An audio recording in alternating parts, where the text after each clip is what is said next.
Imagine waking up one day convinced that you're dead. You look in the mirror, you see nothing but a corpse staring back at you.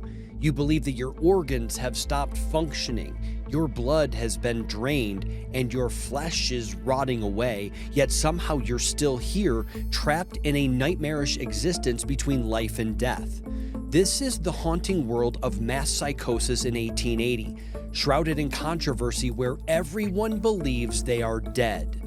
This is the Cotard Delusion.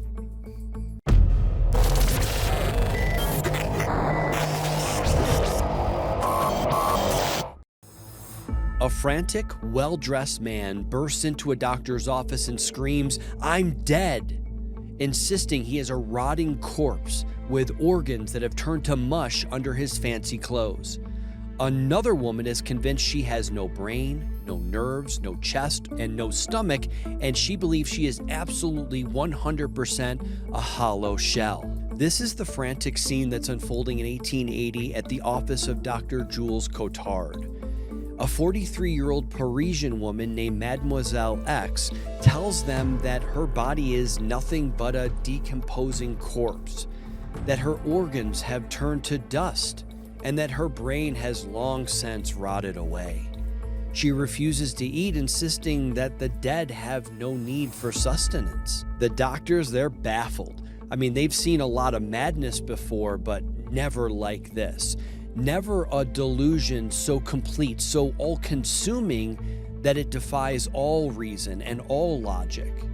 They poke and prod, searching for answers, but the young woman, she remains trapped in her own macabre reality. As word of Mademoiselle X's condition spreads, other cases begin to emerge. Across Europe, reports trickle in of individuals gripped by the same morbid belief. In England, a man named James C. insists that his head has been stolen and replaced with that of a corpse.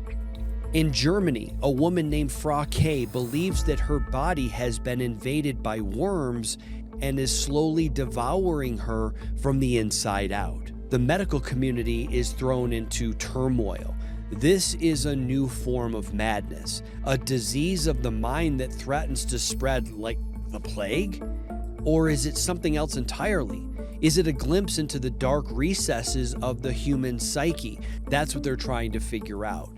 And at the helm, Dr. Jules Cotard, who is a French neurologist and psychiatrist, he's dedicated his life to the study of the human mind. And he is absolutely determined to unravel the secrets of this strange phenomena that is seemingly taking over the world. And as he delves deeper into these cases, Cotard begins to realize that he is facing an opponent unlike anything that he has encountered before, because the delusion is not just a symptom of the madness, but it seems like it's a force of its own right, a malevolent entity that seems to possess a will all its own, morphing into a seemingly unending array of horrors, each worse than the last on any given day. As an example, a 29-year-old female patient, she comes into the facility skinny, shaking, she's a mess. She has to be dragged in kicking and screaming. She keeps yelling that her body has turned into a hollow tree stump. She refuses all food and water, saying she has no longer the mouth to even consume these things. When she's put in front of a mirror, she just stares back at it. She looks at her own reflective image, utterly unmoved by the visual proof that she is alive and well. She just can't accept it. Then just weeks later, a man is institutionalized in a semi-catatonic state after becoming overwhelmed with the certainty that he had morphed into a soulless piece of wood-carved furniture.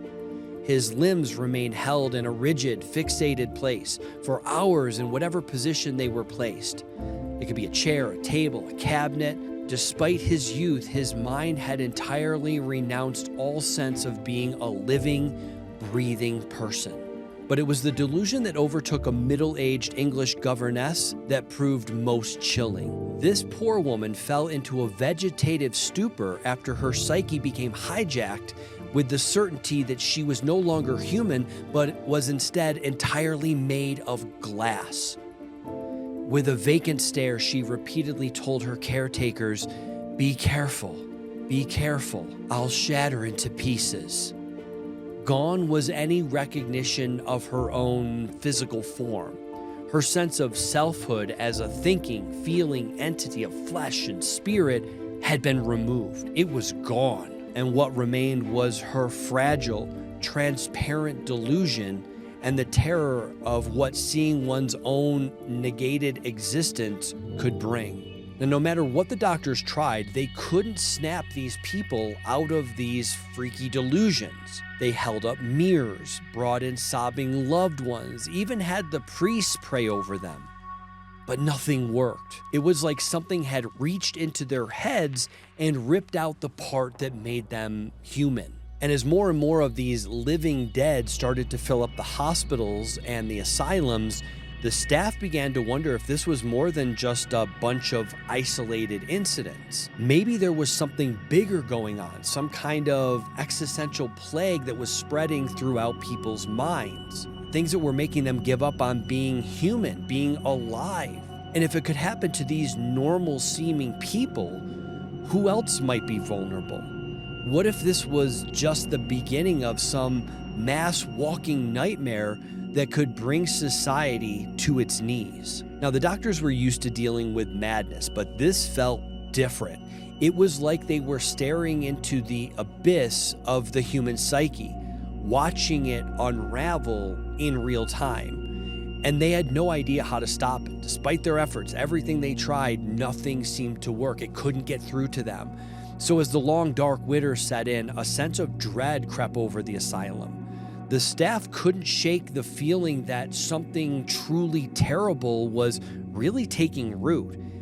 And the more they saw this every single day, deep down they wondered if any of them were truly safe from what was going on. Would they be next? As Dr. Jules Cotard immersed himself in the study of Mademoiselle X and the other patients afflicted by this strange delusion, he begins to notice a disturbing pattern. Though each case is unique, they all shared a common thread: a profound and unwavering belief in their own non-existence. He pores over the case history, searching for clues, for any insight that might help him unravel the mystery.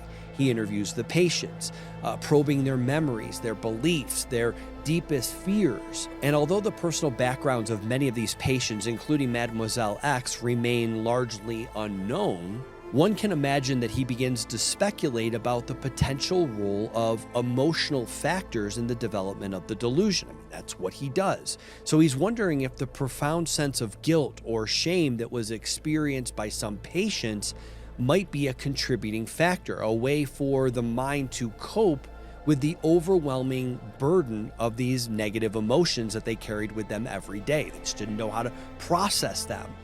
So he wonders, could Mademoiselle X have lost her father at a young age and was subjected to a series of abusive relationships? James C., the Englishman who believes his head had been replaced, could he have suffered a severe head injury in a carriage accident? Cotard begins to suspect that these traumas may have triggered something deep within the patient's mind, a defense mechanism that went horribly wrong. He theorizes that, faced with the overwhelming pain of their experiences, their minds have simply rejected reality altogether, creating a new and terrifying world in which they no longer exist. Become a Controversy Insider for exclusive behind-the-scenes content, our Intel Brief newsletter, and interactive Q&A sessions. Share your tips in the Dead Drop and join discussions in the Safe House. Become one of our CIs today. Link in the description. Dr. Cotard's theories are met with both interest and skepticism from his colleagues. Some find his ideas intriguing and believe that further exploration of the emotional aspects of the delusion could absolutely lead to new breakthroughs and treatments. Others caution against placing too much emphasis on unproven hypothesis and argue that more research is needed to establish a clear link between guilt and shame and the Cotard delusion. Despite the lack of consensus, Dr. Cotard, he remains convinced that understanding the emotional landscape of his patients is crucial to unraveling the mysteries of this delusion. So he begins to incorporate that perspective into his work, exploring new approaches to treatments that focus not just on the symptoms of the delusion, convincing people that they're not inanimate objects or dead, but also on the underlying emotional distress that they may be feeling that continues to fuel this delusion. However, Dr. Cotard is well aware that his theories are speculative and that much more research is needed to validate his ideas. He's careful not to present his hypothesis as proven facts and encourages his colleagues to view them as potential avenues for further exploration. The Cotard delusion has continued to be observed and studied by mental health professionals throughout the 20th centuries and into the present day. In the early 1900s, several cases were reported of patients experiencing symptoms similar to those described by Dr. Cotard, and they were published in medical journals. Now, these cases helped to establish the Cotard delusion as a recognized clinical entity and contributed to a growing body of knowledge about its presentation and possibly underlying causes. One notable example is the case of a patient known as Miss R, reported by the French psychiatrist Pierre Janet in 1928. Miss R was a 43-year-old woman who believed that she had died and was convinced her body was decomposing. She also expressed the belief that she was damned and would be punished for her sins for all eternity. Throughout the 20th century, sporadic reports and small cases of patients with Cotard delusion continued to appear in medical literature. These reports came from various countries, including the United States, the United Kingdom, and Japan. It suggests that the delusion was not limited to a specific cultural or geographic location or context. In recent decades, advances in neuroimaging and other diagnostic technologies have allowed researchers to study the neurocorrelations of Cotard delusion in greater detail.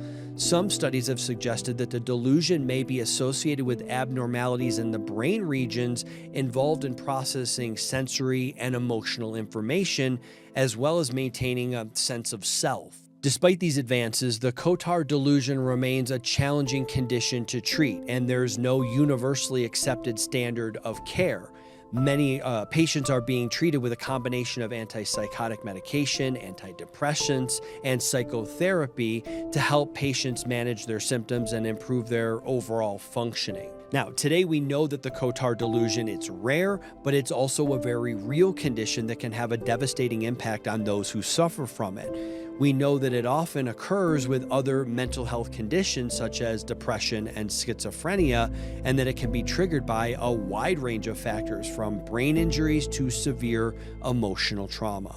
As research continues and our understanding of the brain and mental health evolves, it's of course likely that new insights into the Cotard delusion, they will emerge, building on the foundation laid by Dr. Cotard and his contemporaries more than a century ago. It's also a reminder of the complexity and fragility of the human mind and the enduring power of the scientific method to illuminate even the darkest corners of the psyche. So, what questions are still in your mind? Do you think there's more to this story?